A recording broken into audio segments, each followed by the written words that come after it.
Hey, tonight we're diving into a fascinating slice of medieval life, the surprising curse that came with wealth and power. Dim the lights, maybe turn on a fan for that soft background hum, and let's ease into tonight's journey together. And if you're enjoying these stories, I'd really appreciate a quick like or even a subscribe. It helps more than you know. I'm always curious where you all are listening from, so drop a comment with your location and what time it is there. Love seeing our little global community connect through these stories. Congratulations, you've just woken up in the year 1398 in a grand stone manor house nestled in the English countryside. The morning sunlight filters through the narrow windows, casting long beams across your chamber. You stretch beneath heavy wool blankets on a feather stuffed mattress, a luxury only the wealthy can afford. Most peasants sleep on straw pallets that harbor fleas and bedbugs, but you are Lord William Thornbrook, one of the richest nobles in the county. The good news is that you're wealthy beyond imagination compared to the common folk who work your lands. The bad news, your big toe feels like someone is driving a red-hot poker through it, and the slightest movement sends waves of agony up your leg. You've got gout, what physicians call the disease of kings. Your day begins, as it always does, with servants rushing to your bedside. Unlike the peasants who rise before dawn to milk cows and tend fields, you've slept well past sunrise. The head servant Thomas approaches with a silver basin of rose-scented water for washing your face and hands. Behind him, two younger servants carry your clothing for the day, fine wool tunics dyed with expensive colors lined with silk imported from far-off lands. My Lord, Thomas says with a bow, the household awaits your commands for the day. The steward needs approval for the feast preparations, and you cut him off with a groan. Send for the physician. My foot, it's the gout again. Thomas's face falls. He's seen your gout attacks before and knows what's coming right away. My lord, you try to sit up, and the movement sends a jolt of pain so intense through your foot that you gasp. The swelling has returned. Your big toe joint now resembles a ripe red plum, hot to the touch and so tender that even the weight of a linen sheet feels like torture. This, you reflect bitterly, is the hidden cost of your privileged life. While peasants suffer from malnutrition and exposure, the nobility faces different torments. The peasants might envy your abundant food, your warm shelter, your fine clothing, but they don't see the price your body pays for such luxuries. The chamber door opens, and in shuffles Master Gilbert, your physician. Unlike the village healers who treat the common folk with herbs and folk remedies, Master Gilbert studied at the great medical school in Melier, France. His services cost more per visit than a peasant might earn in a month, but what good is wealth if not to purchase the finest care? My lord, Master Gilbert says gravely, setting down his leather satchel of medical instruments. The gout has returned. I see you grimace like a bad penny. What cursed thing have I eaten this time? Master Gilbert strokes his gray beard, examining your swollen foot without touching it. The skin is stretched tight and shiny with a deep red hue that speaks of the fire burning beneath. As I've explained before, my lord, it's an imbalance of the humors. The phlegm, cold and moist, has settled in your joint where it becomes corrupt and causes pain, but the underlying cause. He hesitates, knowing you won't like his answer. Yes, yes, you interrupt impatiently. My rich foods and wine, the same lecture every time. Gilbert, the physician, nods, unperturbed by your irritation. Indeed, my lord, your body produces too much uric humor from the rich meats, the sweet wines, the delicacies your table offers nightly. These corrupt humors crystallize in the cooler parts of your body, most often the feet, as they are furthest from the heart's warmth. What Master Gilbert doesn't say, but what you both know, is that your gout attacks have become more frequent. Last year you suffered perhaps 3 bouts. This year you've already endured 4, and it's only autumn. Each time the pain lasts longer and your recovery grows slower. Some nobles, you know, have become so crippled by repeated attacks that they can barely walk, their toes and fingers permanently deformed by the accumulation of what physicians call tophi, hard chalky deposits under the skin. This is the cruel irony of your station. While peasants labor from dawn to dusk, strengthening their bodies with work and subsisting on simple fare, you enjoy a life of relative leisure and sumptuous food that slowly poisons your joints. Master Gilbert opens his satchel and removes several glass vials and packets of herbs. I've brought several remedies, my lord. First, a pus of herbs to reduce the heat and swelling. From his bag he produces a bundle of dried herbs, meadow sweet, willow bark, and other plants known to reduce inflammation. These will be ground and mixed with wine vinegar to create a paste that, when applied to your throbbing joint, provides blessed relief, and for the pain he continues a tincture of poppy. This is the most precious medicine in his collection, distilled from the seed pods of poppies grown in distant lands. It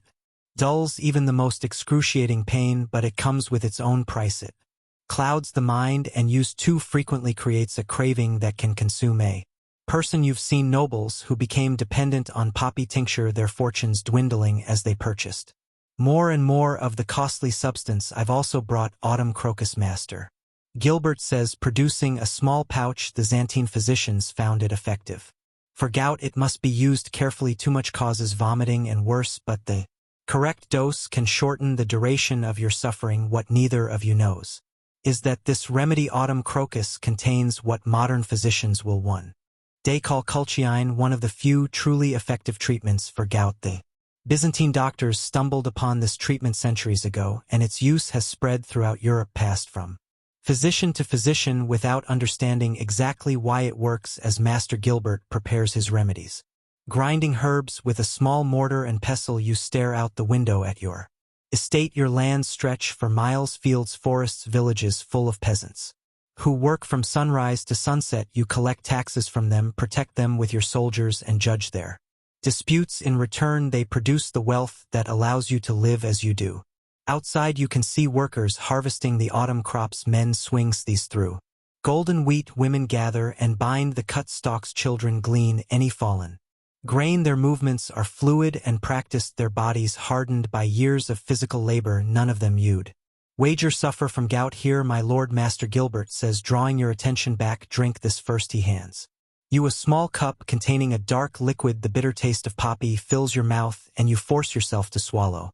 Soon a warm numbness will spread through your body, dulling the sharp edges of your pain. Next comes the pus. Master Gilbert gently applies the herb paste to your inflamed joint, then wraps it with clean linen. The coolness of the pus provides immediate, if modest, relief. The autumn crocus I've mixed with wine, he explains, offering another cup. Drink it slowly. It may cause some stomach discomfort, but that passes quickly. You drink as instructed, grimacing at the strange taste. Then you lie back against your pillows, waiting for the remedies to take effect. Rest now, my lord. Master Gilbert advises no rich foods today. Barley water, a little bread, perhaps some boiled chicken without the skin. I'll return this evening to check your progress. As he packs his supplies, you gesture to Thomas, who has been waiting quietly by the door. Pay Master Gilbert his fee. The physician bows and departs, leaving you alone with your thoughts and your pain. Through the window you can hear the rhythmic swish of scythes cutting wheat, the calls of workers to each other, a harvest song rising from the fields. Their lives are hard in ways you'll never experience. The constant worry about having enough food, the vulnerability to weather and disease, the relentless physical labor that wears down bodies before their time. Yet here you lie in your fine bed in your stone manor house, crippled by pain that is ironically a direct result of your privilege. This is the great equalizer. While rank and wealth can shield you from many hardships, your human body remains vulnerable, subject to its own particular sufferings. Killer, the poppy tincture begins to take effect, wrapping your thoughts in cotton and dulling the sharp edges of your pain. As you drift towards sleep, you wonder, is your gout truly the worst thing about being rich in medieval times, or is it merely the physical manifestation of a deeper truth?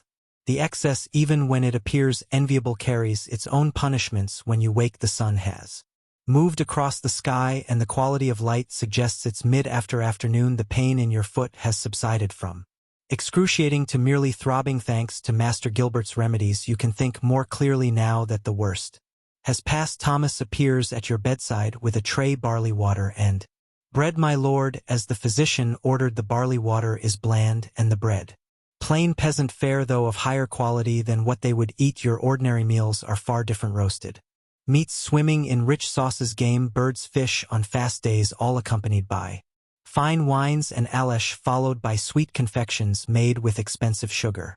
Your table reflects your status, each dish a statement of your wealth and power, but that abundance is precisely what has brought you to this state. The human body wasn't designed for such luxury, especially when paired with the sedentary lifestyle of nobility. Peasants eat simple foods, mostly grains, vegetables, and occasionally meat, and work physically all day. Their bodies Process what they consume, leaving little to accumulate as the crystals that cause your suffering, my lord, Thomas says.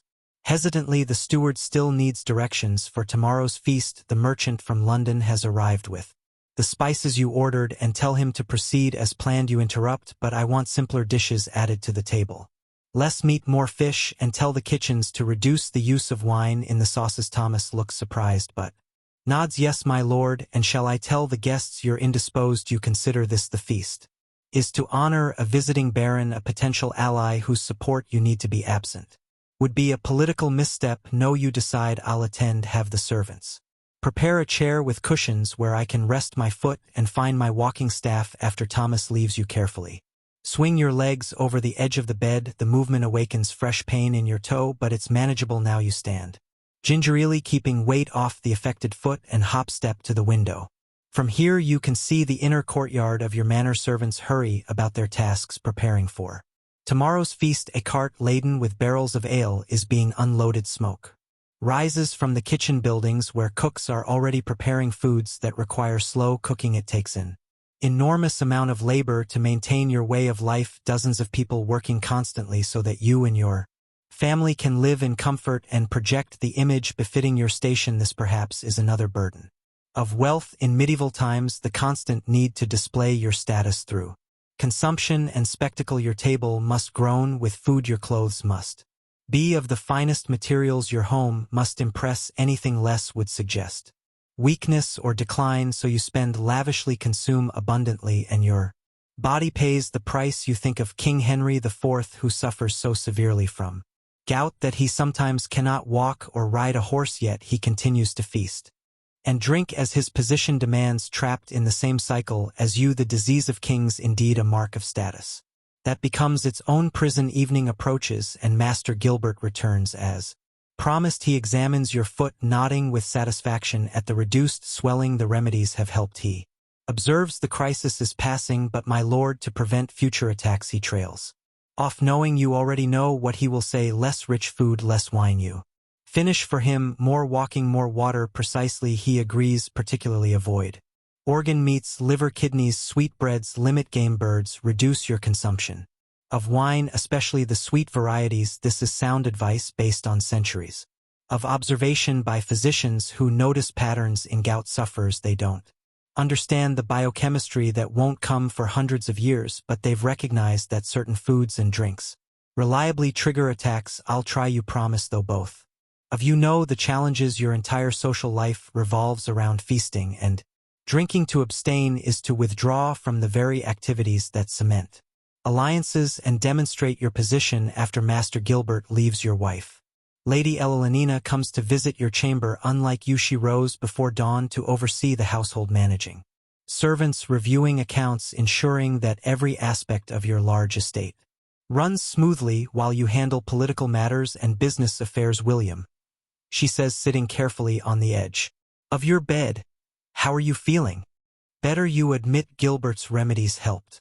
She sighed, taking your hand. This is the second attack this month. You must take better care. Lady Elenina comes from a noble family herself and understands the expectations placed on someone of your rank, but she's also practical and clear-eyed. The feast tomorrow, she continues. I've instructed the cooks to prepare a separate plate for you with simpler foods. You can still sit at the high table and fulfill your duties as host without aggravating your condition. You smile gratefully. This is why you married her, not just for the alliance between your families or the lands and money she brought to the marriage, but for her intelligence and care. Thank you, you say.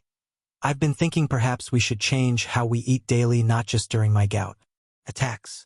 She raises an eyebrow, like the monastics, plain food and prayer. You laugh, then wheeze as the movement jostles your foot. Not quite so extreme, but more fish, more vegetables, less of the rich sauces and sweet wines. Lady Elena considers this. It would save money that could be used elsewhere and might set a new fashion. You know how others at court copy whatever you do. This is true as one of the wealthier and more influential nobles in the region. Your choices influence others. If you begin eating more simply, it might become acceptable for other nobles to do the same, a welcome relief for those who struggle to maintain the expected level of conspicuous consumption. Will try it, you decide, starting after tomorrow's feast.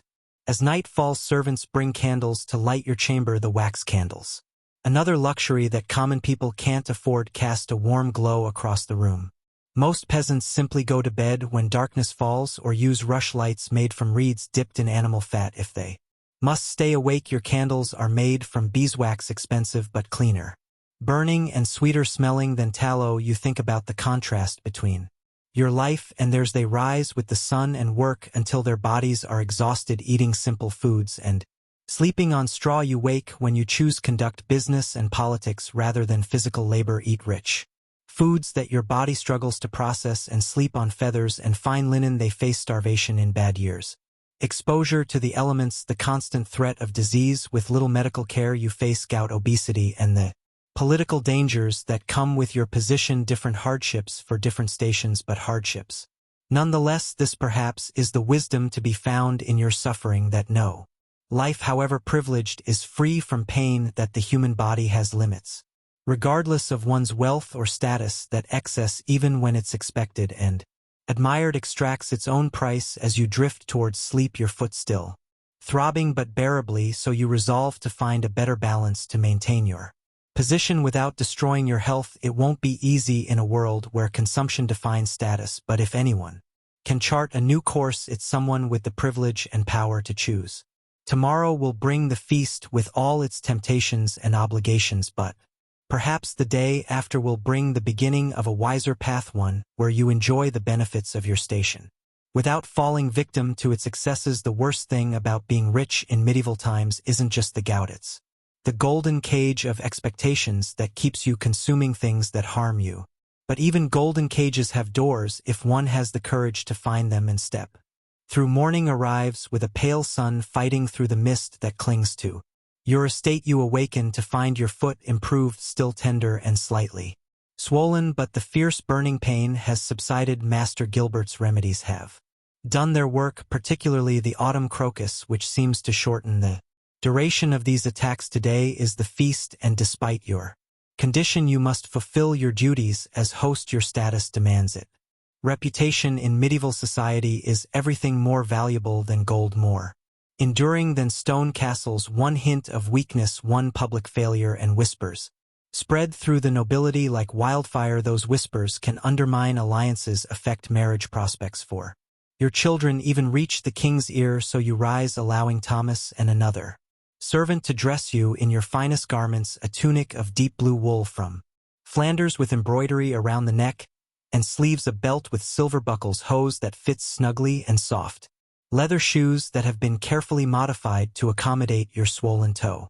The left shoe has been slit and additional leather sewn in, creating a pocket of space where your afflicted joint can rest without pressure. My walking staff, you remind Thomas, who hurries to fetch the polished oak stick topped with a silver knob. It's ostensibly decorative. Many nobles carry such staffs as symbols of authority, but today it will serve a practical purpose, bearing weight that your painful foot cannot. You make your way carefully down the stone stairs of your manor house, each step a negotiation between dignity and pain. The great hall below is already bustling with activity. Servants hang fresh rushes mixed with herbs on the floor, sweet-smelling plants that will release their fragrance when crushed underfoot, masking the inevitable smells of many bodies gathered in one space.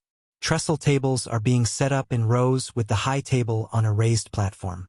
At one end, where you and your most honored guests will sit, your steward Henry approaches with a bow. Unlike Thomas, who oversees your personal needs, Henry manages the entire estate, supervising other servants, handling finances, ensuring that your lands and household run smoothly. My lord, he says, the preparations are well in hand. The Baron and his party were sighted on the road and should arrive within the hour. The kitchens report that all dishes are proceeding as planned. Good, you reply, leaning slightly on your staff. And the special arrangements we discussed? Yes, my lord, your chair at the high table has been cushioned as requested, with a small stool for your foot, and Lady Elenina has instructed the kitchen regarding your meal. You nod, satisfied. These small accommodations will allow you to fulfill your social obligations without worsening your condition. This is the constant balance you must strike, maintaining the appearance and behaviors expected of your rank while managing the physical consequences they bring. Outside horns sound. The Baron's party has Arrived sooner than expected. You straighten, grip your staff more firmly, and prepare to greet your guests. The pain in your foot is a dull throb, now manageable if you're careful. You make your way to the courtyard where your household is assembling to welcome the visitors. Lady Elenina joins you, resplendent in a gown of deep green with a gold-embroidered belt and a delicate network of golden chains adorning her head. Together you present the image of prosperity and power that your position requires. The Baron's party enters the courtyard.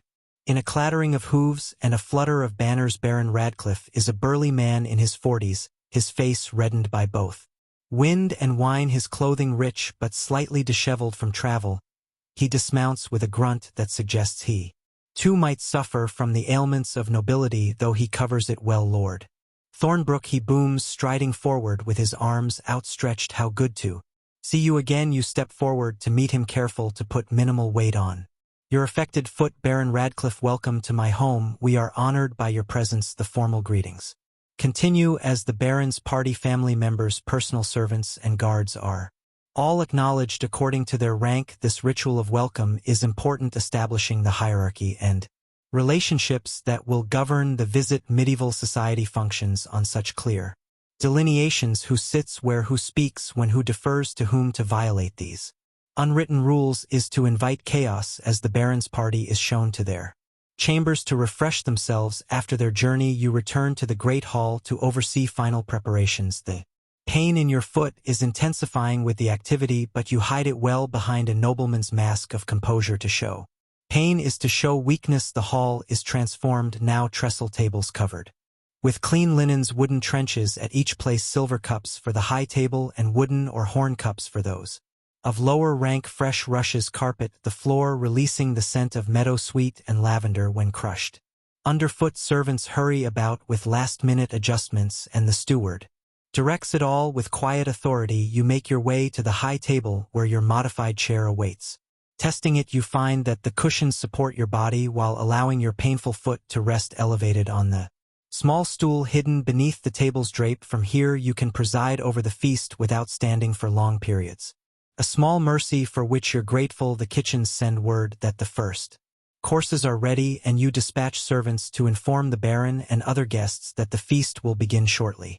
As you wait, Lady Elenina joins you at the high table, leaning close to speak privately. You're in pain, she observes, her voice too low for others to hear. Manageable, you assure her, though in truth the throbbing has intensified to a steady burn. She gives you a knowing look. Master Gilbert left this for you. From a small pouch at her belt she produces a vial of poppy tincture, just enough to dull the edge, not enough to cloud your mind. You accept it gratefully, taking a small sip when no one is looking. The bitter taste is followed by that familiar warming sensation that signals relief is coming. Not complete relief, you'll still feel the pain, but it will be muffled, pushed to the background so you can focus on your duties. As host, the guests begin to arrive in the hall, taking their places according to rank. The Baron and his immediate family join you at the high table, while their attendants and your household knights and officials sit at the tables below. The lower servants will eat later after the feast is concluded, making do with the leftovers and simpler fare prepared specifically for them. The meal begins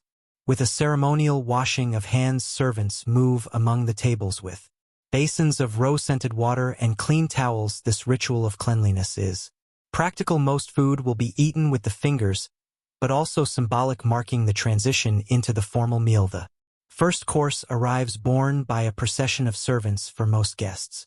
There are rich meat pastries, roasted fowl, and a soup of herbs and barley at your place. As arranged with the kitchen, the offerings are simpler: boiled chicken without the fatty skin, bread, and a small portion of fish cooked with herbs. It's still luxurious compared to peasant fare, but far less likely to aggravate your gout than the dishes served to others.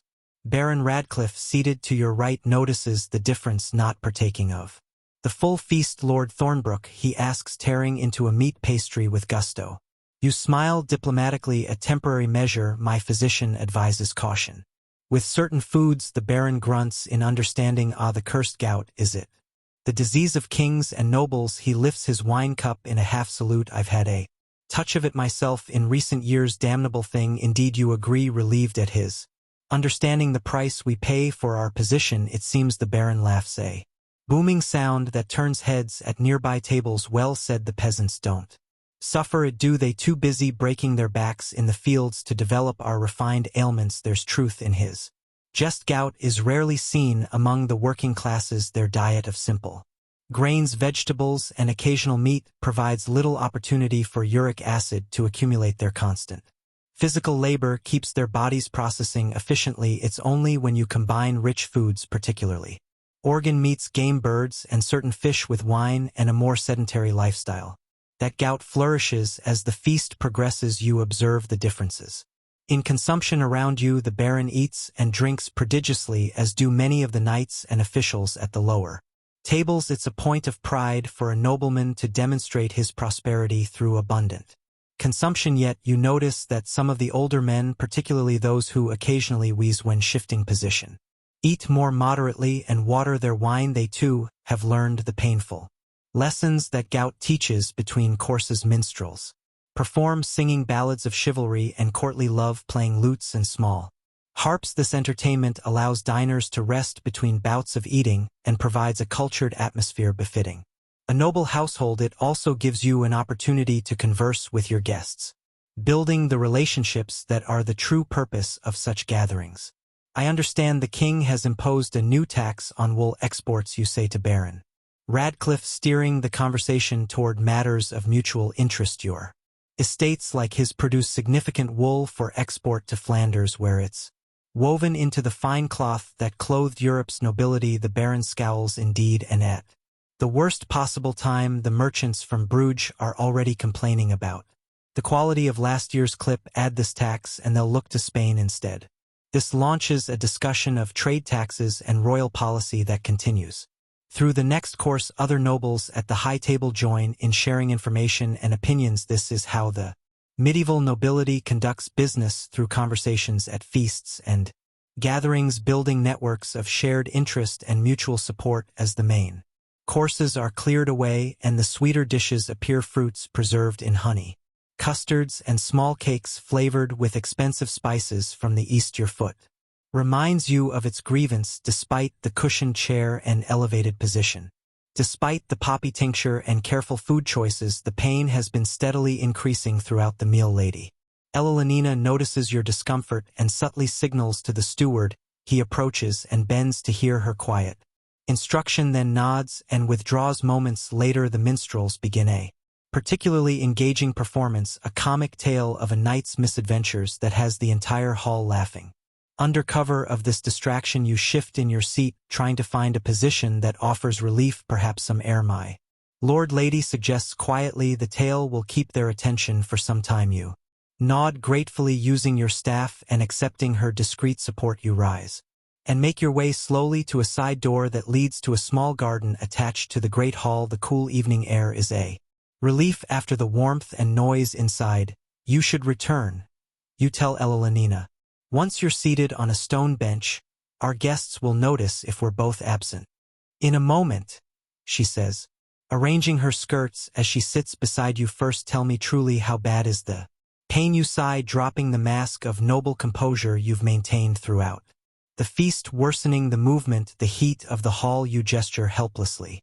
Even with all our precautions, it's flaring again. She takes your hand, her face concerned in the fading light. Should I send for Master Gilbert? You consider this. The physician could bring stronger remedies, but to summon him during the feast would draw attention to your condition and might insult the Baron. Medieval etiquette is clear. A host must not show weakness or discomfort that might make guests feel unwelcome. No, you decide. I can manage until the feast ends. Just a few moments here to gather myself. Lady Ellalinina nods, understanding both your pain and the social constraints that force you to endure it in silence. This is another burden of nobility, the requirement to maintain appearances regardless of personal cost. After a brief rest, you return to the hall, timing your entrance. During a lull in the entertainment, few seem to have noticed your absence, and those who did assume you were attending to host duties. The Baron is deep in conversation with another guest, his cup refilled yet again with the sweet wine that will in time likely bring him the same suffering you're experiencing now. The feast continues for another hour. More food, more wine, more entertainment. You fulfill your duties as host, engaging in conversation ensuring the Baron and other important guests feel appropriately honored, maintaining the delicate balance of medieval social politics despite the fire burning in your foot. Finally, the Baron rises, swaying slightly from the effects of wine. A magnificent feast, Lord Thornbrook. Your hospitality is as generous as your reputation suggested. This is the signal that the formal part of the evening is concluding. Some guests will retire to their chambers, others will linger for more drinking and conversation, but the ritual obligations have been fulfilled. You can now withdraw without offense. You honor us with your presence, Baron, you reply, also standing despite the protest from your foot. My home is yours for as long as you wish to stay. After the final courtesies are exchanged, you make your way slowly back to your chamber, leaning heavily on your staff. The poppy tincture has worn off, and each step sends jagged spikes of pain shooting up your leg. By the time you reach your room, you're breathing heavily from the effort of maintaining composure. Thomas is waiting along with a young assistant. They help you undress and prepare for bed, removing the fine clothing and replacing it with a linen sleeping shirt. The modified shoe comes off last, revealing your toe, now visibly more swollen than it was this morning, the skin stretched tight and shiny. Shall I send for Master Gilbert, my lord? Thomas asks, his face creased with concern. Yes, you reply, too tired and in too much pain to maintain pretense. And bring cool water for my foot until he arrives. While waiting for the physician, you lie back against the pillows, your throbbing foot elevated on cushions. The feast was a success. The Baron is pleased. Alliances strengthened, your reputation for hospitality maintained, but the cost is written in the pain that pulses through your body with each heartbeat. This is the reality behind the glamour of medieval nobility, the physical price paid for social position. While peasants suffer from too little, you suffer from too much. Their bodies are worn down by labor and occasional hunger. Yours is poisoned by abundance. Neither fate is enviable, just different forms of the same human vulnerability to circumstance. Master Gilbert arrives, his face grave, when he sees your foot. The feast, I presume you nod wearily. I followed your advice as much as possible. Simpler food, watered wine, but the standing, the heat. He sigh, opening his satchel. The body needs time to heal, my lord. Each attack makes the next more likely. Unless that healing is complete, he begins preparing a stronger pus than before, the pungent smell of herbs filling the chamber. And complete healing requires more than just waiting for the pain to subside. It requires ongoing change. This is the challenge you face, not just recovering from this attack, but preventing the next one, and that means confronting the expectations and habits that define your position in society. Can you be a medieval lord without the feasting, the wine, the rich foods that are symbols of your status? Can you find a balance between the demands of your rank and the needs of your body? As Master Gilbert applies the fresh pus to your foot, the cool herbs bringing immediate, if minor, relief, you consider what changes might be possible. Perhaps more walking when you're well, more water between cups of wine, more fish and fewer game birds on your daily table. Small adjustments that might over time reduce the frequency and severity of your attacks. Rest now, my lord. Master Gilbert advises, packing up his supplies. I've left a stronger dose of poppy tincture for the night. Tomorrow we'll see how things stand after he leaves. You take the tincture, grateful for the relief it will bring as the medicine begins to work, dulling the sharp edges of your pain. You reflect on the day. Despite your condition, you fulfilled your duties. The feast achieved its purpose. The alliance with Baron Radcliffe is secure. Perhaps that's the real skill of nobility, not just commanding wealth and power, but navigating the costs and constraints that come with it, finding ways to meet the expectations of your position while protecting yourself from its excesses. It's a different kind of survival skill than those the peasants must master, but no less essential. The poppy tincture pulls you towards sleep, thoughts growing hazy and disconnected. Your last conscious reflection is that tomorrow, when the Baron departs, you'll begin implementing those small changes, a slightly different path that might lead to less suffering while still maintaining your place in the rigid hierarchy of medieval society. As you drift into sleep, the pain in your foot diminishes to a distant throb, a reminder of the bargain struck between privilege and its price. The disease of kings has marked you as it marks so many of your class, a painful brand of belonging to a world of excess that both elevates and punishes those who inhabit it. In the quiet darkness of your chamber, far from the noise and demands of the feast, your Body begins its slow work of healing outside the estate settles into night. Servants clean the great hall, putting away the remnants of the feast. Guards patrol the walls and courtyards in the village beyond your manor. Peasants sleep the deep sleep of physical exhaustion, their bodies tired but largely free of the crystalline deposits that torture your joints. Different lives, different sufferings. The medieval world turns on this axis of inequality, each person bearing their particular burdens according to their station. For now yours is the burning pain of gout, the ironic curse of having too much in a world where most have too little. Morning arrives with the distant crowing of roosters and the soft murmur of servants beginning their daily tasks. The poppy tincture has worn off during the night, and you awaken to find your foot still swollen but less painfully so. Master Gilbert's stronger pus seems to have drawn some of the heat from the inflamed joint through the narrow window of your chamber. You can see that the day promises to be fine, clear blue sky, the kind of autumn crispness that makes physical activity pleasant rather than punishing on such a day. Had you been well, you might have joined the Baron for a hunt, galloping through the forests of your estate, falcon on wrist or hounds baying ahead, pursuing deer or boar. These are the pleasures of nobility that your gout often denies you. Thomas enters, quietly carrying a tray with a pottery cup of steaming liquid. Good morning, my Lord. Master Gilbert left this for you to drink upon waking. You prop yourself up against the pillows and accept the cup.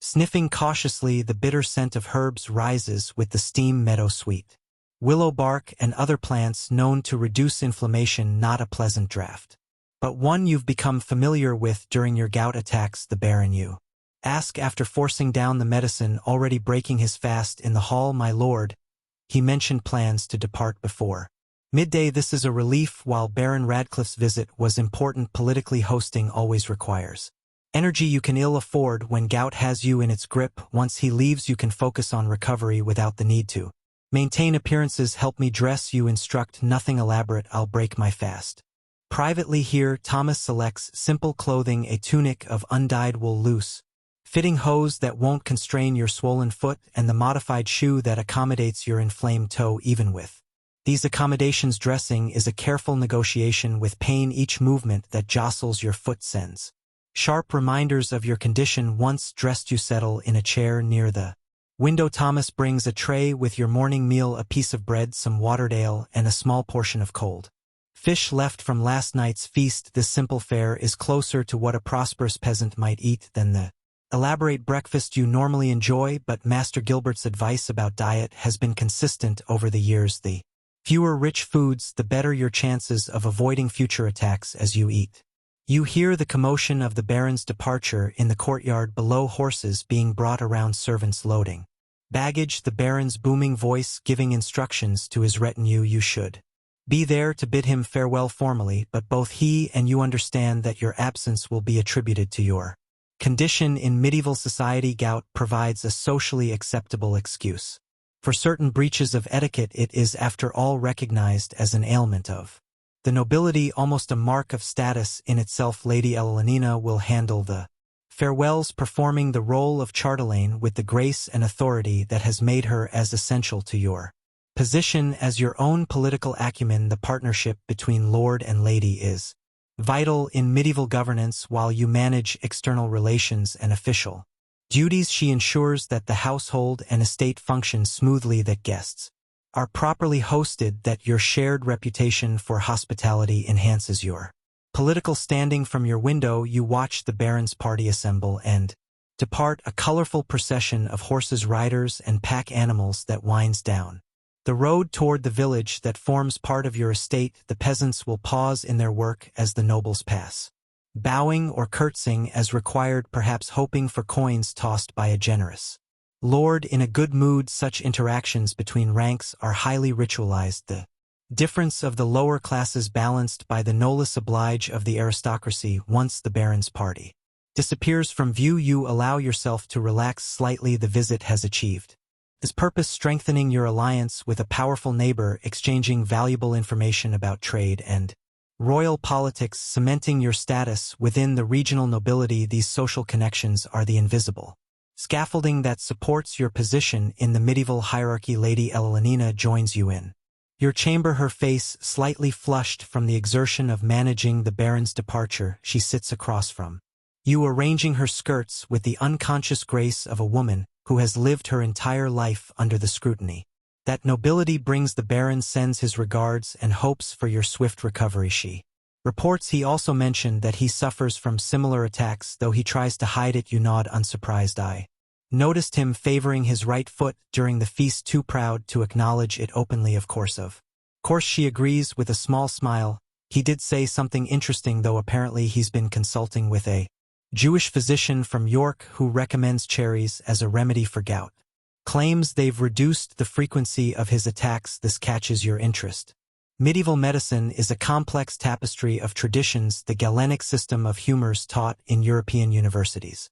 Herbal knowledge passed down through monastic infirmaries, folk remedies preserved by village healers, and knowledge from Islamic and Jewish physicians who often possess medical learning beyond what Christian Europe has preserved. Jewish doctors in particular are sought after by those who can afford their services despite the general prejudice against Jews in medieval society. Cherries, you muse. I've not heard Master Gilbert mention those. They're difficult to obtain out of season, Elenina points out, but we could preserve them next summer if you wish to try the remedy. You make a mental note to discuss this with Master Gilbert. While the physician might be skeptical of advice from outside the Galenic tradition, he was taught he's practical enough to consider any remedy that might help his patients. The conversation turns to household matters, accounts that need reviewing, a dispute between two tenants that requires your judgment. Plans for the winter months ahead. This is the daily business of lordship, the administrative foundation upon which your noble status rests. Unlike the kings and highest nobility, who can delegate most such tasks, the gentry and lesser nobility like yourself must remain actively involved in managing their estates. As midday approaches, the pain in your foot has subsided enough that you decide to venture downstairs. Using your staff for support, you make your way carefully to the small chamber off the great hall that serves as your office. Here, seated at a substantial oak table, you receive your steward's report on estate matters. The harvest is complete, my lord, Henry informs you, consulting a tally stick notched with records of grain collected. Better than last year, though not as abundant as we hoped. The mill has begun grinding, and the bakehouse reports the quality of flour is good. This is welcome news. The grain harvest determines not only your income for the year, as peasants pay part of their rent in crops, but also the general prosperity of your estate. A poor harvest means hunger for the peasants and reduced revenues for you. A good one means relative plenty for all and the ability to sell surplus grain for profit. And the wool clip, you ask, referring to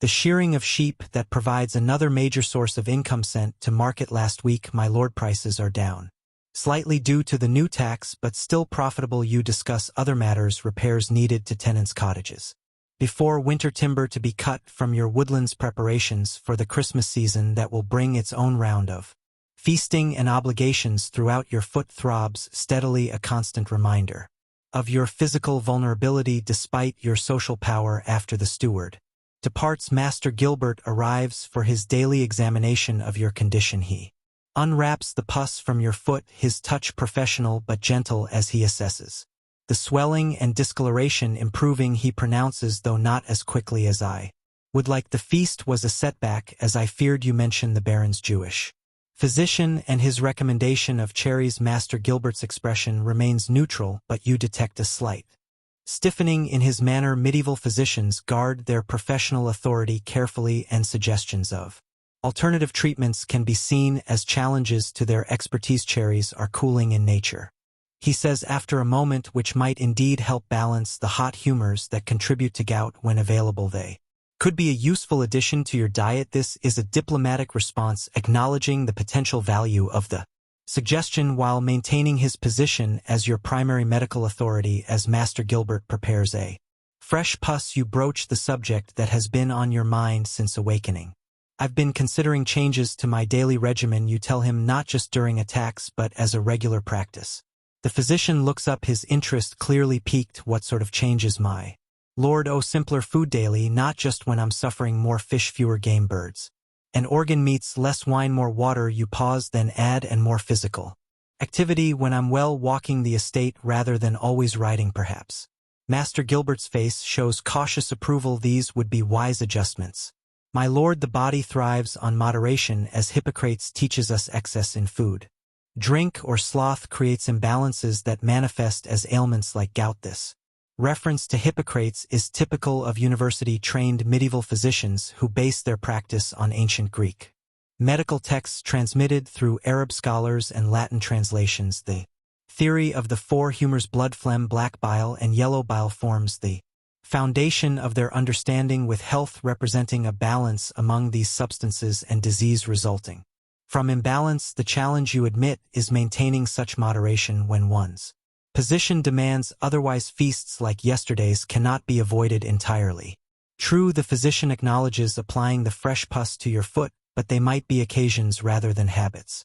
And even during such events, careful choices can mitigate the harm. He wraps clean linen around your foot to secure the pus. I would be remiss, however, if I didn't mention another factor that affects the humors, which is the passions.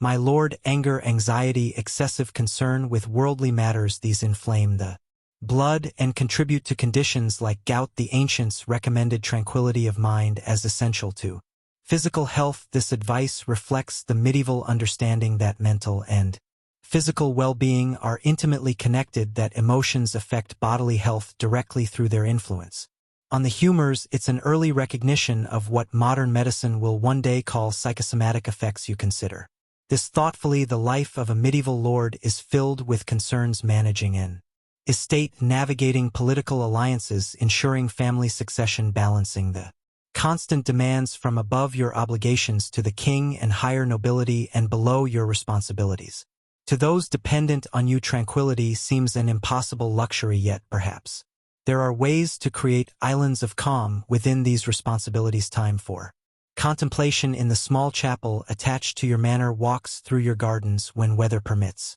reading from the few precious books in your possession, primarily religious texts but also practical manuals on estate management and a collection of ancient Roman writings that you particularly treasure. I will consider your advice regarding the passions. You tell Master Gilbert, though I suspect that's a more difficult remedy to implement than dietary changes. He smiles slightly. The most valuable remedies often are, my lord. After the physician departs, you spend the remainder of the day attending to correspondence, dictating letters to your clerk, who writes them on parchment in a neat hand.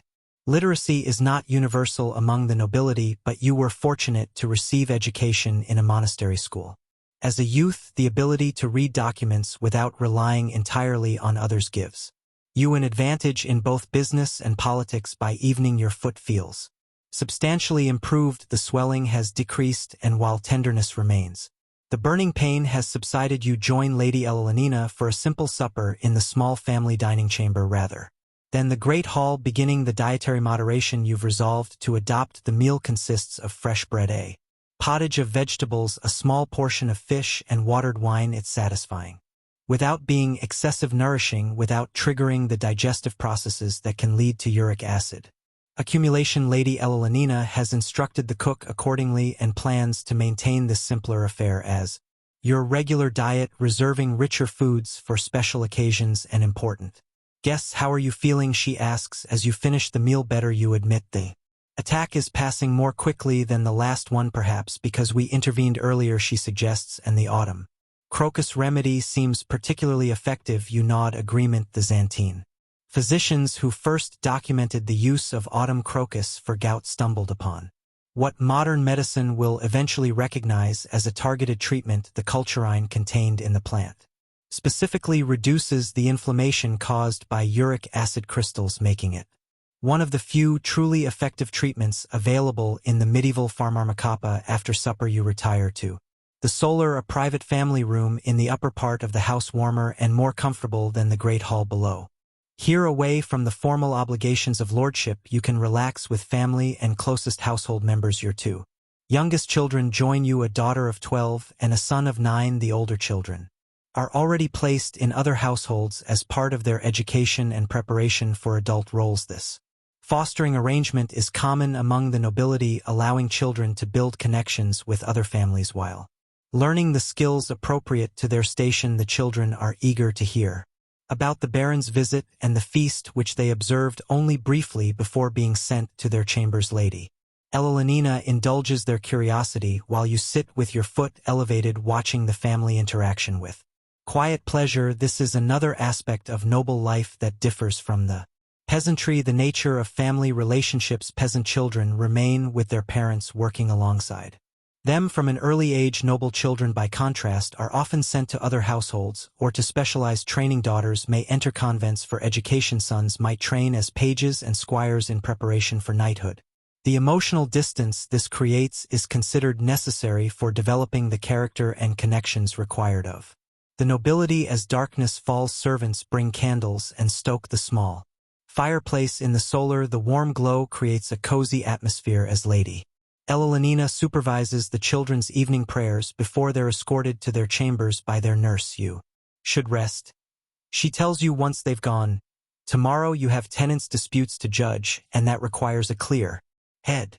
You know she's right. As lord of the manor, you serve as judge in the memorial court, settling disputes among your tenants according to local custom and your sense of justice. This judicial role is a fundamental aspect of lordship, one that directly affects the lives of those under your protection and authority. With your wife's assistance, you make your way back to your chamber, where Thomas has prepared everything for the night. Fresh linens on the bed, a cup of herbal tea to promote sleep, a chamber pot discreetly positioned for nighttime. Needs. These small comforts of noble life are taken for granted until illness makes you appreciate them anew. As you settle into bed, you reflect on the day.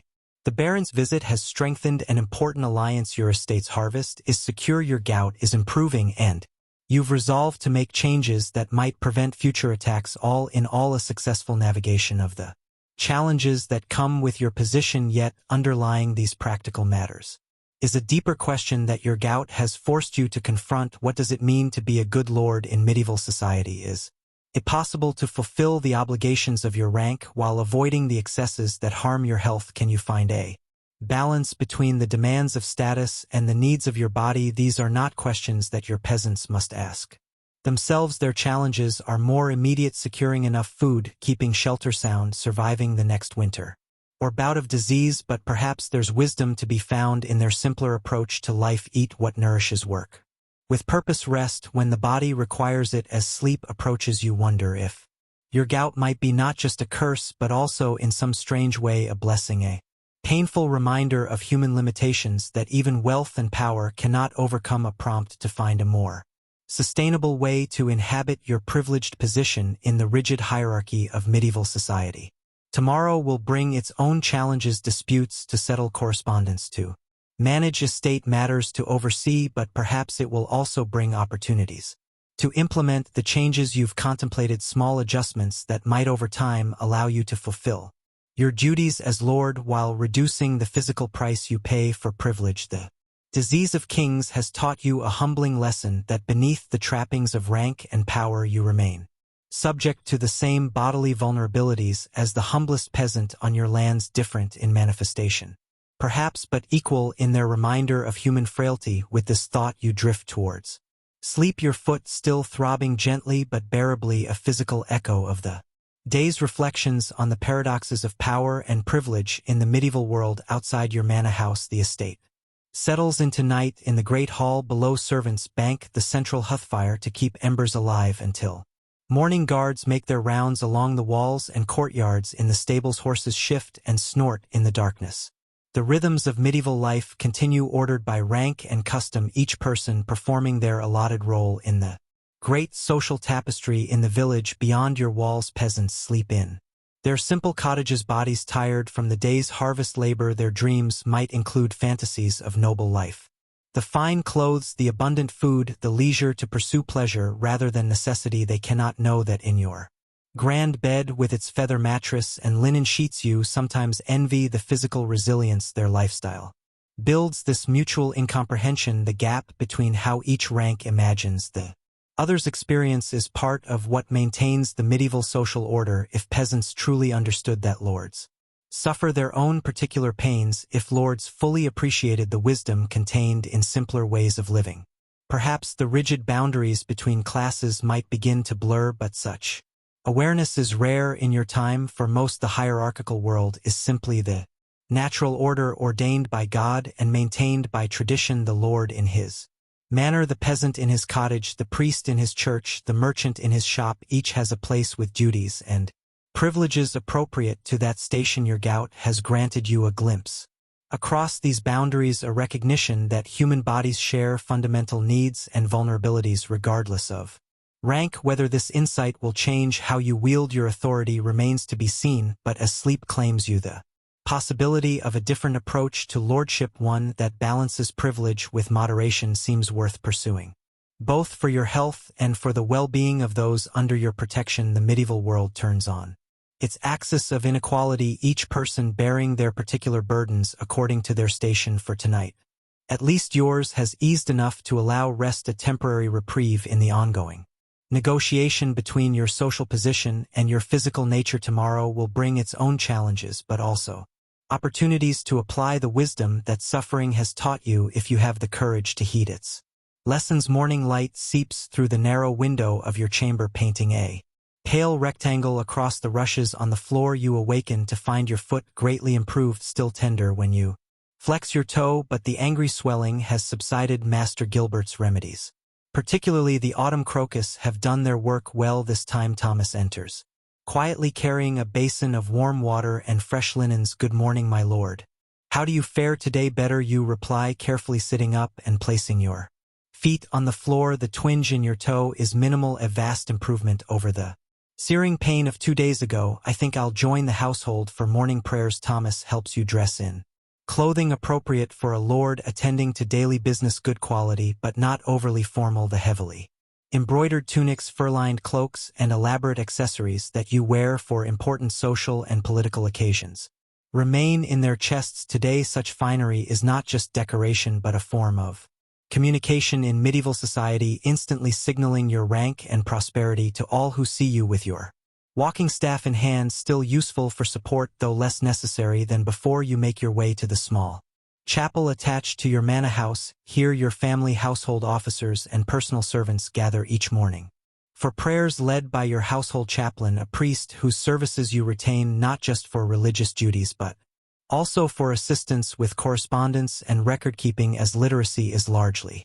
confined to the clergy. Lady Eleanor gives you a questioning look as you enter, silently asking about your condition. You nod slightly to indicate improvement. Your children present for morning prayers before beginning their daily lessons with another household cleric appear relieved to see you mobile again. Even at their young ages, they understand the importance of a lord's physical presence and the disruption that illness causes to the order of the household. After prayers, you join the family for a simple breakfast: bread, honey, water, and a small portion of cheese. This meal, like supper the previous evening, reflects your new resolution to moderate your diet. The kitchen staff under Lady Elenina's instruction has adjusted their preparations accordingly for a household accustomed to demonstrating its lord's status through abundant and rich food. This shift represents a significant change in thinking. With breakfast concluded, you proceed to the day's most important duty, presiding over the memorial court. This judicial function is fundamental to your role as lord, directly affecting the lives and livelihoods of your tenants in the medieval legal system. Such local courts handle most disputes and minor offenses, with only serious crimes reserved for royal justice. The court is held in the great hall, which has been arranged for the purpose. You sit in your lordly chair on the dais with your steward beside you to advise on matters of custom and precedent. The bailiff, who oversees the daily operation of your agricultural lands, stands ready to provide information about specific fields or tenants. A clerk sits at a small table prepared to record judgments in the court rolls that form the legal memory of your estate. Peasants from your villages and farms have gathered in the lower part of the hall, dressed in their best clothing, which is still crude by noble standards.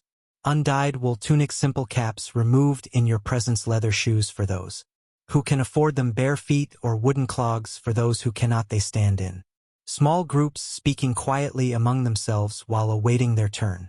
Before your judgment, the first case involves a boundary dispute between two tenant farmers. Their strips of land in the common fields have become confused after spring plowing, leading to accusations of encroachment. Both men approach the dais, bowing awkwardly before presenting their claims. You listen carefully, then question the bailiff about the specific location and history of the disputed land. Such cases require Solomonic wisdom. The productivity of your estate depends on peaceful relations among your tenants and fair distribution of agricultural resources after deliberation you render a judgment that splits the disputed area with each farmer receiving half. Neither is entirely satisfied, but both accept your decision without protest. Your authority as Lord is rarely questioned openly, even when tenants might grumble privately. More cases follow. A miller accused of taking excessive payment for grinding grain, a woman claiming her deceased husband's rights to their cottage, a dispute over damage caused by wandering livestock. Each requires attention to local custom, awareness of family relationships within the village, and consideration of how your judgment will affect both the specific case and the broader community. Throughout the proceedings, your foot remains relatively comfortable, allowing you to focus on matters at hand rather than your physical discomfort. This is a welcome change from previous court sessions held during gout attacks when pain made concentration difficult and shortened your patience with the often tedious details of peasant disputes. The final case of the day proves the most challenging. A tenant named John Weaver has failed to perform his required labor service on your domain land, the portion of the estate that produces directly for your household rather than being rented to tenants. The bailiff reports that this is John's third such offense this year.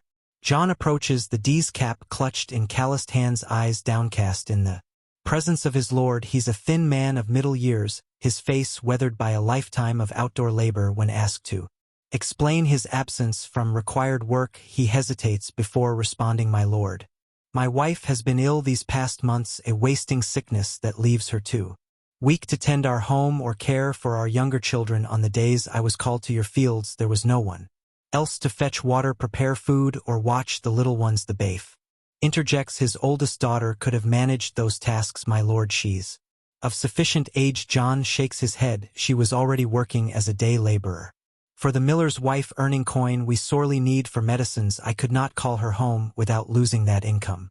This presents a dilemma. Labor service is a fundamental obligation of tenancy in your feudal system. To ignore its neglect undermines the very foundation of your authority and economic power. Yet there is also an obligation of lords toward their people, a responsibility to show mercy when circumstances warrant. You consider John's situation carefully. His explanation rings true. You've heard reports of a persistent fever afflicting several families in the village this past summer, and unlike some tenants who shirk their duties out of laziness or defiance, John has previously been reliable in fulfilling his obligations. What remedies has your wife received for her illness? You ask, genuine concern mixing with curiosity about the medical practices of your tenants. John looks surprised at the personal question. The village wise woman has provided herbal drafts, my lord, feverfew and chamomile mainly, and we've paid for prayers to be said at the parish church. This combination of herbal medicine and spiritual intervention is typical of peasant healthcare. Unlike you, they cannot afford physicians trained in Galenic theories of humors and sophisticated treatments. Their medicine is largely practical, based on traditional knowledge of local plants and their properties, supplemented by religious practices believed to invoke divine healing. After a moment's reflection, you render your judgment. You will make up the missed labor days before Michaelmas, you tell John, referring to the important harvest festival at the end of September, but given the circumstances, no additional penalty will be imposed. This is a moderate response, maintaining your rights while acknowledging the genuine hardship that prevented their fulfillment. The bailiff looks slightly disapproving, preferring stricter enforcement of obligations, but accepts your decision without comment. John bows, deeply relief evident in his posture. Thank you for your mercy, my lord. The days will be made good, I swear it. As he turns to leave, you add, and John, tell your wife that Lady Elenina will send remedies from our own stores that may help her recovery. This gesture, extending the benefits of your more sophisticated medicines to a tenant's family, is not required by custom or obligation. It's a personal choice, perhaps influenced by your own recent experience with illness and the value of effective remedies. The surprise and gratitude on John's face suggests such direct concern from lord to tenant is uncommon with the court session concluded. You retire to your small office chamber for a midday meal. The morning's activities have tired you but not exhausted you. Another sign of your improving condition, the simple food, bread, cheese, and a small portion of cold Chicken provides sustenance without the heaviness that often follows the rich meals typically expected of your station. After eating, you dictate several letters to your clerk correspondence with neighboring lords about regional matters. Instructions to a merchant in London regarding goods to be purchased for the household and a message to your eldest son currently serving as a squire in another noble household as part of his nightly training. This last letter includes news of your gout attack described in terms that acknowledge the condition without dwelling on its details. Excessive concern with bodily ailments is considered unseemly among the nobility, who are expected to bear physical discomfort with stoic dignity. As the Clare seals the letters with your personal signate, Master Gilbert arrives for his daily examination of your condition. You dismissed the Clare to allow private consultation with the physician. A marked improvement, my lord. Master Gilbert pronounces after examining your foot the swelling has receded significantly and the color is nearly normal. The autumn crocus has proven particularly effective in your case, as you predicted. You acknowledge, and I've adhered to your advice regarding diet even during this morning's court session when my patience was tested. The physician nods approvingly. Maintaining such moderation will serve you well, but now that the acute attack is passing, we must consider preventive measures to extend the period before the next occurrence. What follows is a detailed discussion of adjustments to your daily regimen, foods to avoid or limit, beverages to favor over wine, forms of gentle exercise appropriate to your station. Master Gilbert also recommends regular consumption of certain herbs believed to cleanse the blood and balance the humors. Dandelion root, meadow, and devil's claw among them. And what of cherries, you ask, remembering Baron Radcliffe's Jewish physician. Master Gilbert's expression remains professionally neutral. When in season, yes, their cooling properties may indeed help prevent the heat and inflammation of gout. We might also preserve them in honey for use throughout the year. This willingness to incorporate suggestions from outside his own training speaks well of Master Gilbert's practical approach to medicine. While many physicians of the era rigidly adhere to the theories taught in medical schools, primarily based on ancient Greek and Roman texts, the best practitioners also value empirical observation and are willing to adopt remedies that prove effective regardless of their source. After the physician departs, you decide to take advantage of your improved mobility and the fine autumn weather. With your walking staff as support, you venture into the gardens attached to your manor house. These are not merely decorative but serve practical purposes, providing herbs for the kitchen and medicine chest, flowers for household decoration, and a pleasant space for gentle exercise and contemplation. The garden paths are carefully maintained with gravel, making them suitable for walking even in delicate health as you move slowly along them, savoring the crisp air and the scent of late blooming herbs. You reflect on the past few days and the insights your illness has prompted. The attack of gout, while painful, has forced a pause in your usual activities, a rare opportunity for reflection in the busy life of a medieval lord. The constant demands of managing an estate, navigating political relationships, and fulfilling the social obligations of your rank typically leave little time for considering deeper questions about how you live and rule. Yet these days of enforced rest have prompted exactly such thoughts. Is there a way to fulfill your duties as lord while avoiding the physical excesses that trigger your gout? Can you find a balance between the expectations of your station and the needs of your body? Might there even be wisdom in the simpler lifestyles of those beneath you in the social hierarchy? Your contemplation is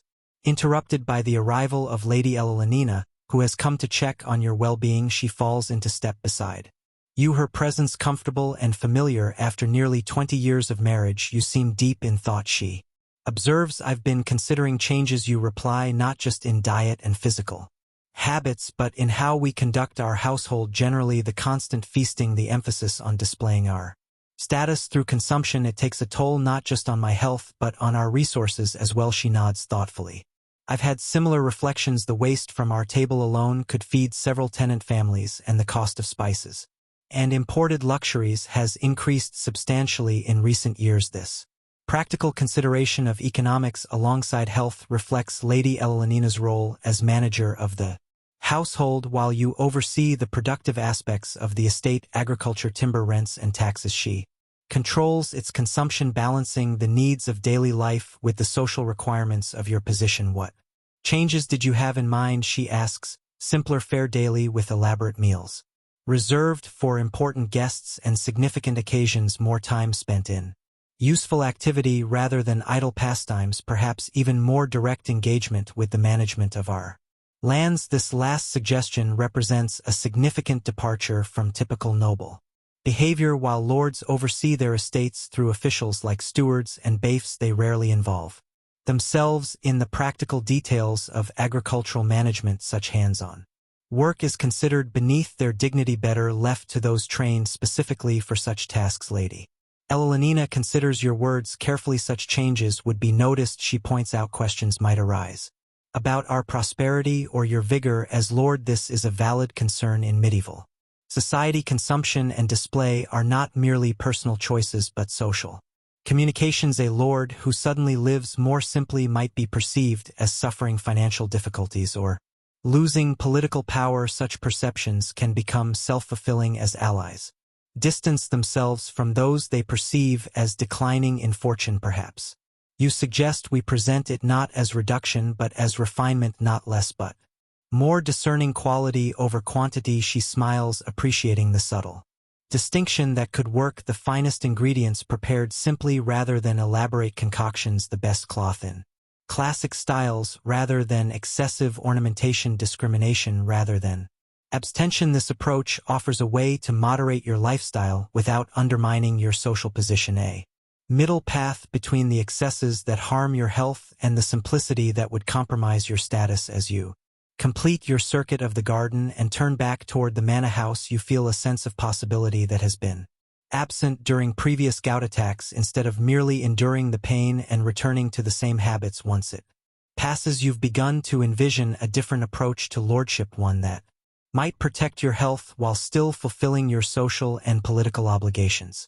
The challenge will be implementation, translating these reflections into practical changes that can be sustained against the constant pressure of custom and expectation. Medieval society is deeply conservative, resistant to innovation or deviation from established patterns. To chart a different course, even in personal habits, requires both conviction and diplomacy. But as you return to the manor house, your foot comfortable enough that the walking staff feels more precautionary than necessary, you're determined to try this attack of gout. The disease of kings has offered a painful but valuable lesson in the limitations of privilege and the wisdom that can be found in moderation.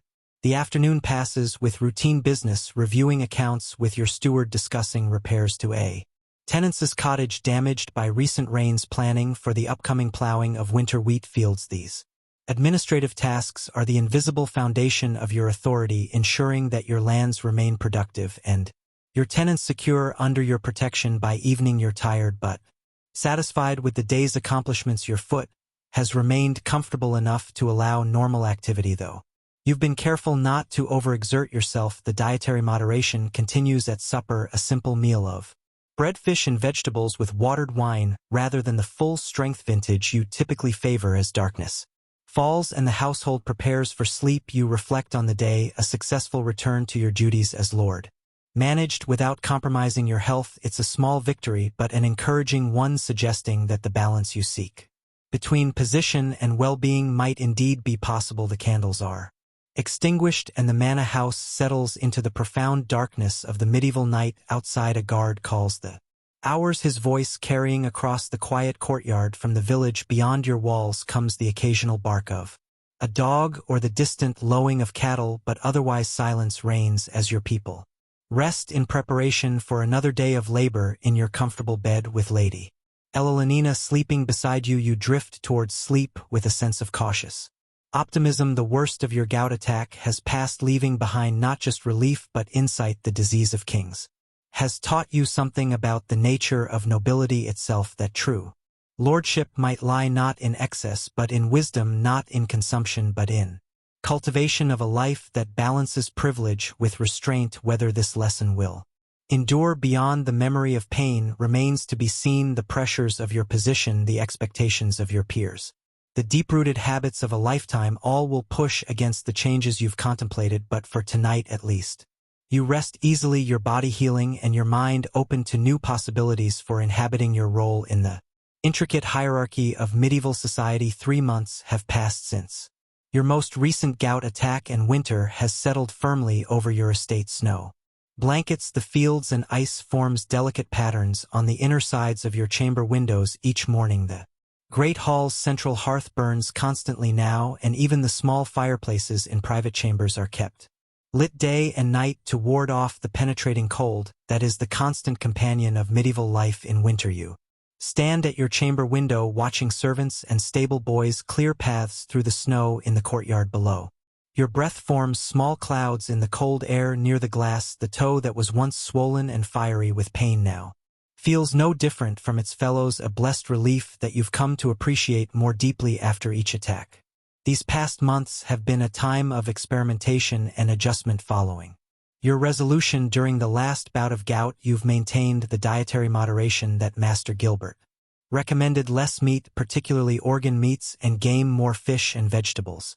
Wine diluted with water rather than consumed full strength. The household has adapted to these changes, though not without some initial resistance from the kitchen staff, who viewed the simple affair as a reflection on their skills. Lady Elenina solved this problem with characteristic diplomacy, challenging the cooks to create dishes that showcase the natural flavors of ingredients rather than disguising them under heavy sauces and excessive spices. This reframing, presenting simplicity as sophistication rather than deprivation, has proven effective not just with your own household but with guests as well. My Lord Thomas says, entering the chamber with a small wooden box. Master Gilbert has sent the new remedy he mentioned. You turn from the window with interest. During his last visit, the physician spoke of an unusual treatment for preventing gout attacks that he had learned from an Italian colleague. The medieval medical community, while limited by modern standards, does engage in a surprising degree of international communication. Physicians from different countries correspond about cases and treatments, share translated texts from Greek and Arabic sources, and adapt their practices based on reported successes. Elsewhere, Thomas opens the box to reveal a collection of small cloth pouches, each containing a mixture of dried herbs and other substances. Master Gilbert instructs that one pouch should be steeped in hot water each morning and the resulting liquid consumed before breaking your fast. He explains you examine one of the pouches, untying it to inspect the contents: a blend of various herbs, some recognizable willow bark, meadow celery seeds, and others unfamiliar, along with what appears to be a small amount of crushed gemstone. This inclusion of gemstone material reflects the medieval belief that certain precious and semi-precious stones possess medicinal properties. Sapphires are thought to cool the body and reduce inflammation, while rubies are believed to warm the blood and strengthen the heart. Whether these substances actually provide any benefit is questionable by modern standards, but their inclusion in remedies for nobility serves both medical and social purposes, demonstrating the physician's commitment to providing the finest treatment while acknowledging the patient's elevated status. I'll begin tomorrow, you decide.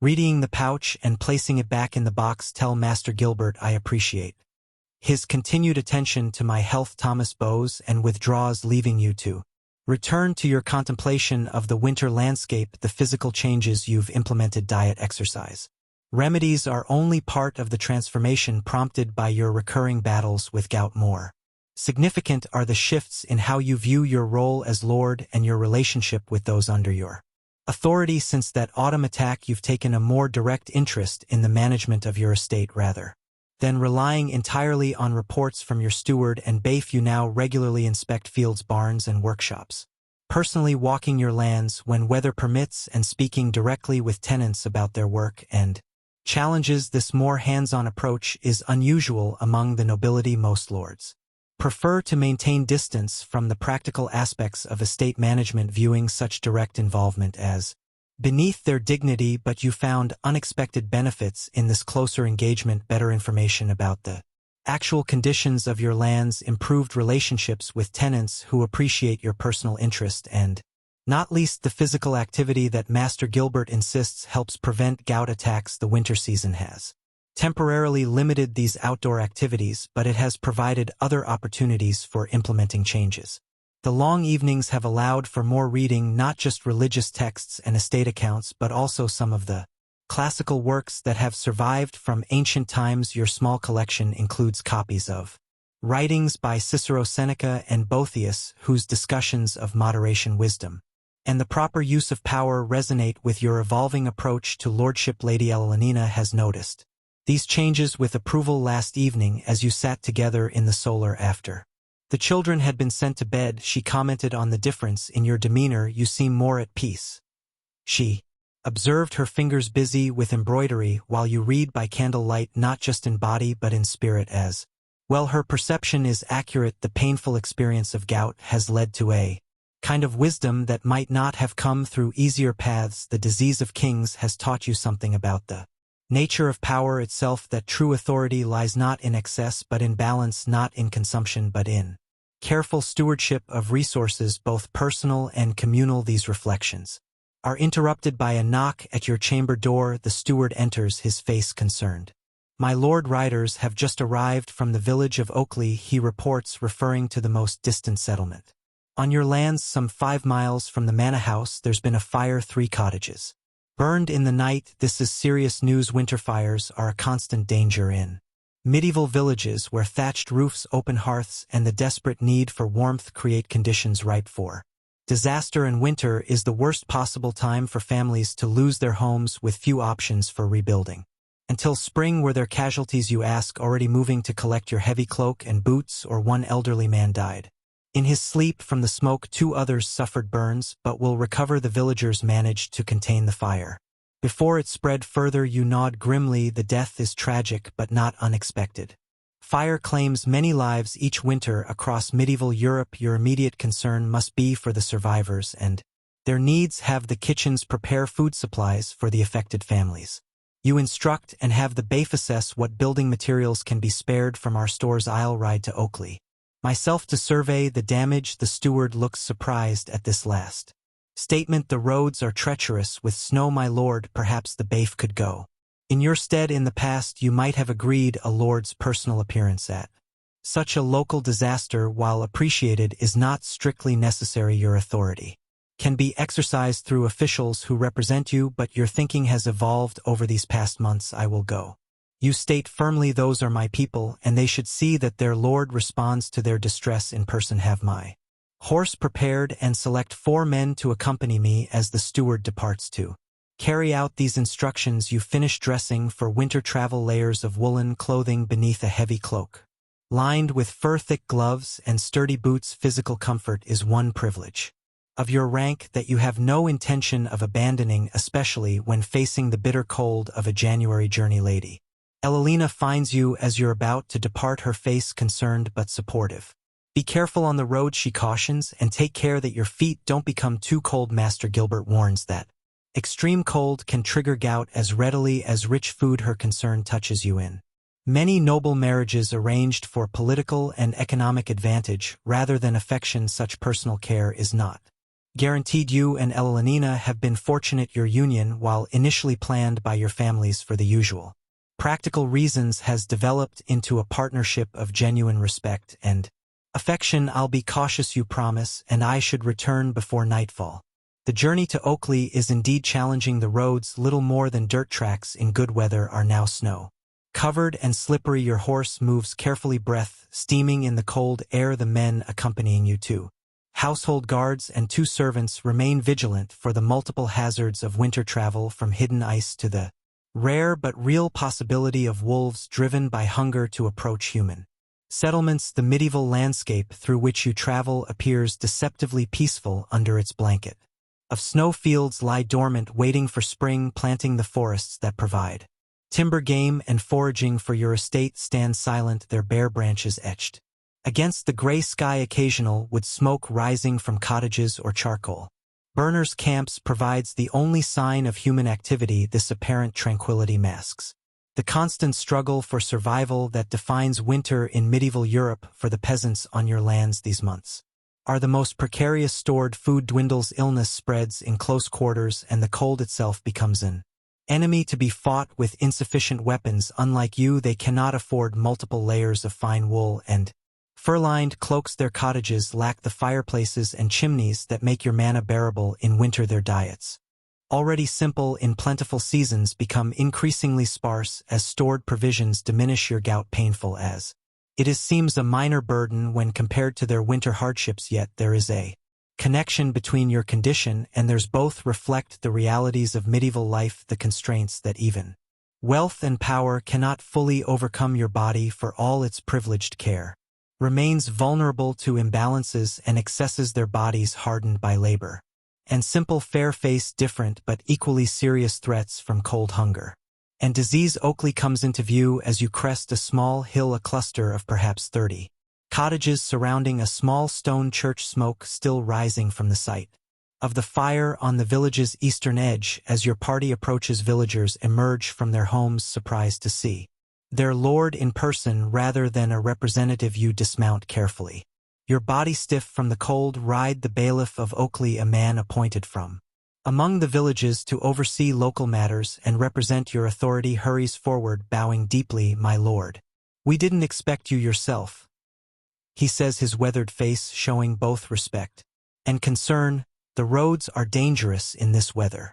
I came to see the damage firsthand, you reply, handing your horse's reins to one of your men. Show me the affected cottages and the families who have lost their homes. The bailiff leads you through the village to the burned buildings. 3 cottages stand in ruins, their timber frames blackened and partially collapsed, thatch roofs entirely consumed by the flames. The snow around them has melted and refrozen into dirty ice, and the bitter smell of smoke still hangs in the air. Gathered nearby are the displaced families, 11 people in total, including children who are currently being sheltered by neighbors. Their faces show the stunned expression common to disaster victims throughout history, a mixture of grief, shock, and uncertainty about the future. You approach them directly, setting aside the usual distance maintained between lord and tenant. I'm sorry for your losses, you say simply, particularly for Martin Cooper, who died in the fire, the eldest among them, a woman whose lined face suggests a life of hardship, nods acknowledgement. He was my father, my lord. 82 years old and blind these past 5, he wouldn't have felt much, God be thanked. The smoke took him before the flames reached his bed. This stoic acceptance of death is characteristic of medieval peasants, for whom mortality is an ever-present reality, unlike the nobility, who can often afford elaborate medical care and who mark their deaths with expensive funerals and tomb monuments. Common people face death with pragmatic recognition of its inevitability and frequency. We've brought food from the manor, you tell them, gesturing to the packs your servants are unloading, and I've instructed the bailiff to assess what building materials can be provided from our stores. When weather permits, we'll begin rebuilding your homes. This commitment goes beyond what custom or feudal obligation requires. A lord is expected to provide basic protection and justice to his tenants, but direct material assistance following disasters is a matter of individual conscience rather than established duty. Some lords would offer minimal help or none at all, considering such misfortunes the peasants' problem to solve among themselves. Thank you, my lord, the woman responds, genuine gratitude in her voice. We feared we'd have to wait until spring. Thorbild, winter is hard enough with a roof over one's head. You acknowledge no one on my lands should face it without shelter if I can help it. This statement represents the evolution in your thinking about lordship, a shift from seeing your position primarily in terms of rights and privileges to understanding it equally in terms of responsibilities and care. The disease of kings has humbled you in some ways, making you more aware of human vulnerability regardless of rank, more conscious of the interdependence that undergirds the seeming hierarchy of medieval society. You spend the next hour inspecting the damage, more thoroughly consulting with the village carpenter about rebuilding needs and ensuring that the displaced families have immediate necessities. The cold is penetrating, and you're conscious of Lady Elenina's warning about chilled feet potentially triggering your gout. Still, you remain until satisfied that everything possible is being done under the circumstances. As you prepare to depart, the elderly woman approaches again, something clutched in her lead hands. For your kindness, my lord, she says, offering a small cloth pouch similar to those containing Master Gilbert's remedies. My mother taught me to make this for joint pains. It helped my father. When his hands nodded with age, you accept the humble gift with genuine appreciation, recognizing it as a significant gesture from someone who has little to give. What does it contain? You Ask nettles gathered in spring dried and crushed, she explains, willow bark too, and a bit of meadow sweet, steep it in hot water and drink it when the pain comes. The ingredients are remarkably similar to some of Master Gilbert's prescriptions, though lacking the exotic additions and theoretical framework that characterize formal medieval medicine. This folk remedy passed through generations of practical experience rather than academic study represents another kind of medical knowledge, one based on observation and tradition rather than ancient texts and university learning. I'll use it with gratitude, you promise, carefully tucking the pouch into your cloak. This exchange, a lord accepting healing knowledge from a peasant woman, would seem unusual to many of your peers who maintain rigid distinctions between their own sophisticated medical care and the superstitious practices of common people, but your experience with gout has made you more open to wisdom from unexpected sources. The return journey to your manor passes without incident, though darkness is falling as you arrive. Lady Elenina greets you with relief, having worried about winter travel hazards over a simple but warming supper. You describe the situation in Oakley and the assistance you've promised. A generous response, she comments approvingly, more than most lords would offer, perhaps you acknowledge, but it seems to me that true lordship lies in protection and care, not just collecting rents and services. These past months have shown me that privilege brings responsibility alongside its comforts. She smiles, recognizing how much your thinking has evolved since that painful autumn day when gout laid you low. The disease of kings has taught you something about being a better lord. It seems indeed you agree. Raising your cup of watered wine in a small salute. Pain can be an effective teacher when we're willing to learn its lessons. That night, as you prepare for bed, you realize that your feet remain comfortable despite the day's exertions and exposure to cold weather. Through the dietary changes, Master Gilbert's remedies, increased physical activity, or some combination of these factors, your gout has remained at bay through the early winter months when attacks were previously common. More significantly, the perspective gained through your experience with gout has transformed your approach to lordship itself. The painful reminder of bodily vulnerability, common to all humans regardless of rank, has fostered a greater sense of connection with those under your protection. The recognition that excess harms rather than enhances has led to moderation, not just in diet but in how you wield authority. The awareness that wisdom can come from unexpected sources has opened you to knowledge beyond the usual channels of noble education. These are profound shifts in a society where rank and hierarchy are considered divinely ordained and immutable. Medieval culture does not encourage questioning established social roles or the privileges that accompany them, yet your personal experience has led you to a more nuanced understanding of your position, not rejecting its authority but redefining how that authority is best exercised. As sleep approaches, you reflect that perhaps this is the hidden gift within the disease of kings, not just the physical reminder of human limitations, but the opportunity to develop a wiser approach to power itself. Gout, for all its painful manifestations, has offered a lesson in balance that extends far beyond diet and physical habits. Outside your manor house, winter holds the medieval world in its grip. In villages across your lands, peasants huddle around meager fires, making do with dwindling food stores until spring brings renewal. In the homes of neighboring lords, other nobles feast less moderately than you now do, some perhaps already feeling the first twinges of the crystalline deposits that signal impending gout attacks. In monasteries and universities, physicians continue their studies of humoral theory, seeking understanding of conditions like gout through ancient texts rather than modern scientific methods. This is the world you inhabit, a time of rigid social distinctions, yet profound human commonalities, of limited medical knowledge, yet careful observation of patterns and effects of hierarchical authority, yet mutual dependence between ranks. Your gout, the disease of kings, has given you a unique window into these paradoxes, allowing you to see beyond the superficial differences to the shared vulnerabilities and needs that unite all people in the medieval world.